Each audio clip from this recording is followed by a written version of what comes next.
First of all, that ain't what this video is about, but I don't know why Snapchat thought I would like to put outside as the song to this video. So anyway, so today I had a job interview at an office over an hour away, even though the house that I want to work at is about the same distance as where I'm working now, just in a different direction. And I'm wanting to change venues, working with the same company. I actually love the kind of work I do, and I want to continue to do it. But I'm also going to be going for my RBT certification so that I can get a job that pays about double what I'm making now, doing pretty much the same thing. But anyway, the location that we went to in Maxton was actually about a 20-some minute drive from where my late husband's sister and his mother live. And I told my daughter, I said, why don't we drive over there? I said, more than likely your abuelita's going to be home because she's older and I know she's not working. So that's what we did. We drove there, and I was really scared at first because I haven't been there in a very long time. But we used to go there a lot to visit his sister. His mother didn't come to the United States until after Julian passed, unfortunately. But so we found the place, and we got there, and my daughter got to spend a couple of hours talking to her grandmother, even though my daughter doesn't speak Spanish. Even she does understand a lot of Spanish. I'm fluent in Spanish, so I had the conversation mostly with my mother-in-law, and it was a day. It was a day. Because, we start to change. Somebody said every decade we evolve into a different person. Our life experiences make us who we are and change who we are constantly. We are never going to be the same person that we were. If you say you are, you are one dull mofo. But some of you who know me personally know I did not have the best childhood.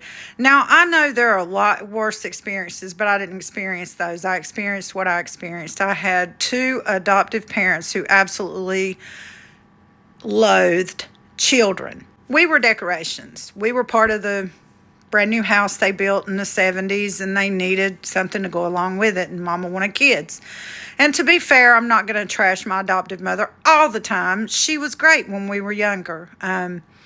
Things happened the way they did. I am writing a book, so I'm not going to give too many details on that. But so I didn't get to experience being a mama's girl or a daddy's girl or being loved and adored by my parents. And the way I knew love was when I met Julian. I'd already had other relationships. I'd been married and had 2 children. I had a one-night stand that resulted in a son. And by the time I met him, I was very broken. I was extremely broken. Julian changed that. He changed my life. He made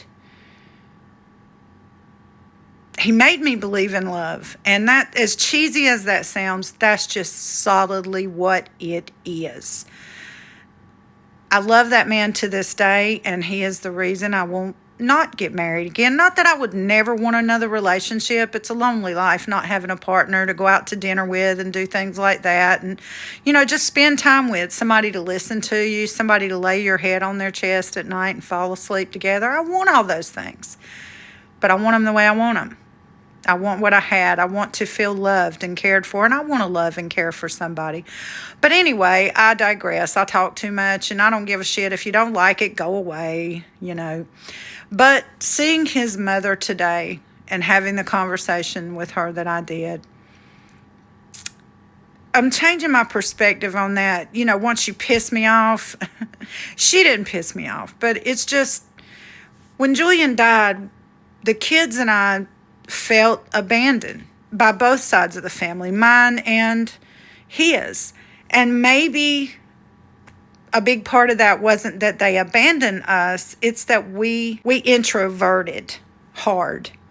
We gave up on the world. We distrusted people. We'd been through so much. We'd been through a horrible home invasion break-in 2003. And that did something to all of us, including Julian. You know, it was rough. We all had PTSD from that. And that's not just a word I use to say, oh, my PTSD. It was rough. And then he died in a horrific way. A car accident is not like boom, pow, bang, the car crashed, they're dead.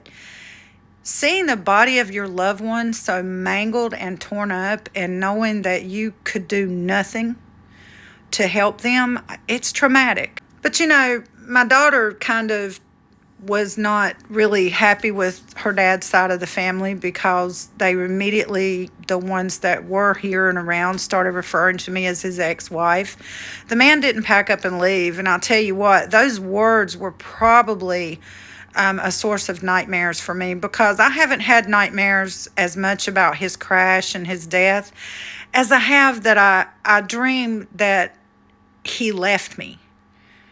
He didn't want me anymore. He didn't love me anymore. And it hurt to feel that way. Those are the worst nightmares. But anyway, you know, I was talking to my daughter about that just a little bit ago, and I said, you need to be there for your grandmother.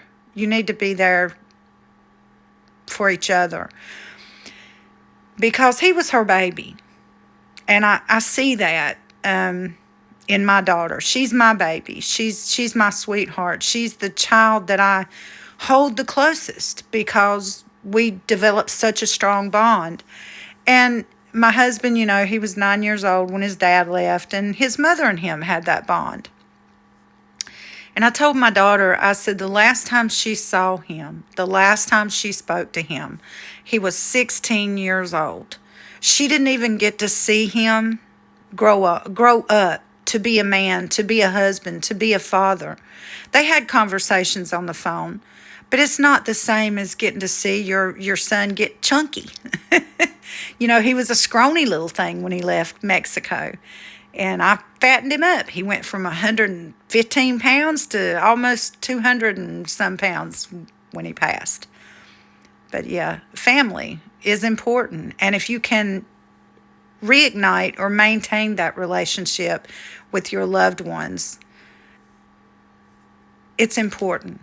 It makes you feel whole to be a part of a family.